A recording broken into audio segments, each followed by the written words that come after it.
Okay, so today's lesson is going to be on proportionality.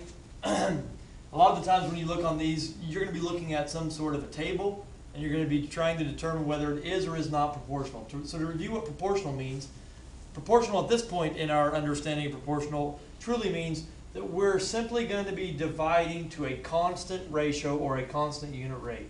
So when I look at this, which one makes more sense? Dollars per order or orders per dollar? I've told you I like to put dollars on top.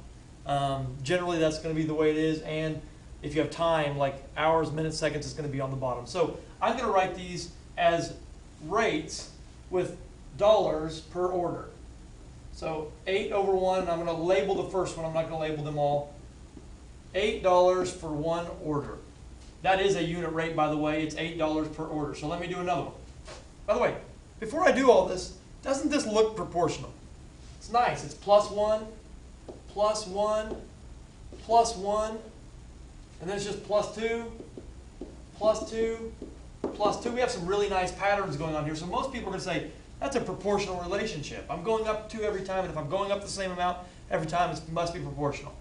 So a lot of people would predict proportional, but let's look at it. Now I'm going to go to the second one.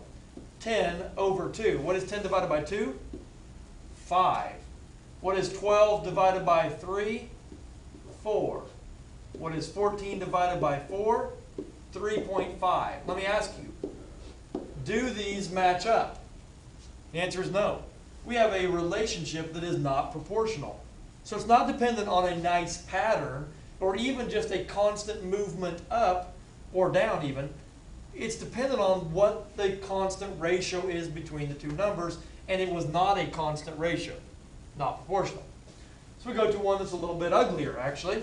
Most people would look at this and say, this can't be proportional. First of all, look, I'm not skipping the same amount. I went up by 1, then went up by 3, and then by 4. And these are just ugly numbers, and there's no pattern that I can see. And so if there's no pattern, guess what a lot of people think? Oh, it's not proportional. But once again, let's check it out using that idea of proportional has a constant or consistent ratio or simplifies to the same unit rate. So let me do that again. Write the same one. $4.50 per one ticket. That is a unit rate, by the way, because 1 is on the bottom. Okay? Let me try the rest of them. 9 divided by 2 is 4.5.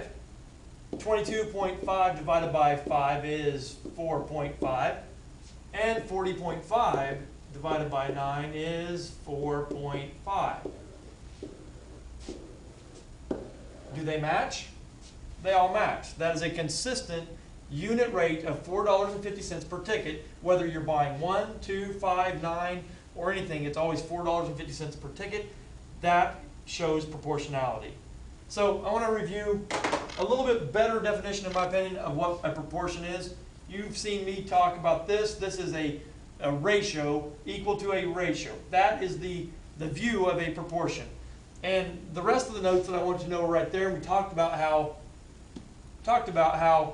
this is a proportional growth or shrinking, right? And this is a non-proportional growth or shrinking because the ratio of length to width is not consistent. If I have it like this and drag it diagonally, that's a consistent ratio of length to width.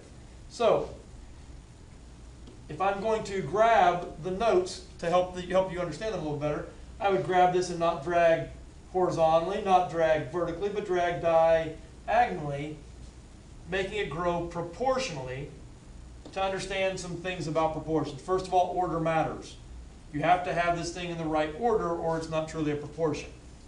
Cross products are equal. What that means is A times D will always equal B times C. A times D equals B times C. So let's give one that you know there.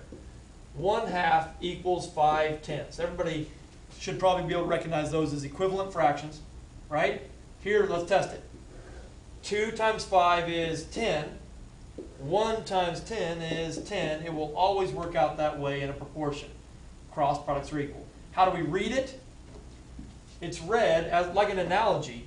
A is to B as C is to D. A has a relationship to B, and that relationship is duplicated over here with C and D.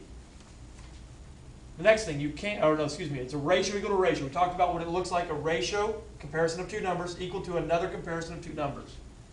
You cannot cross-simplify these things. And it's a silly little rule I put down there, but what I find is a lot of people think this looks like multiplication of fractions, and so they cross-simplify things. We can't. It's not a multiplication of fractions.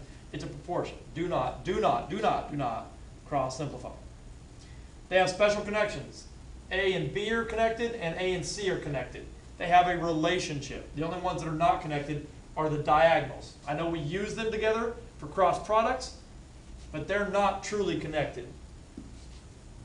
And then finally, if we're doing a story problem with this, the best way to get them correct is to use your labels. Use your labels when setting them up. So if I know that it costs $15 for 7 items, and I want to know how much it costs for 10 items,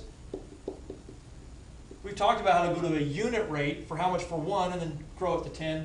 But there's a quicker way because cross products are equal. That means that 10 times 15, which is 150, is equal to 7 times this number I don't know, which I'm just going to call m. 150 equals 7m, and we're in a one-step algebraic equation. Divide by 7 to get that answer. The shortcut, multiply the two diagonals and divide by the other one. That really is the same as going to a unit rate. And that is proportional versus non-proportional.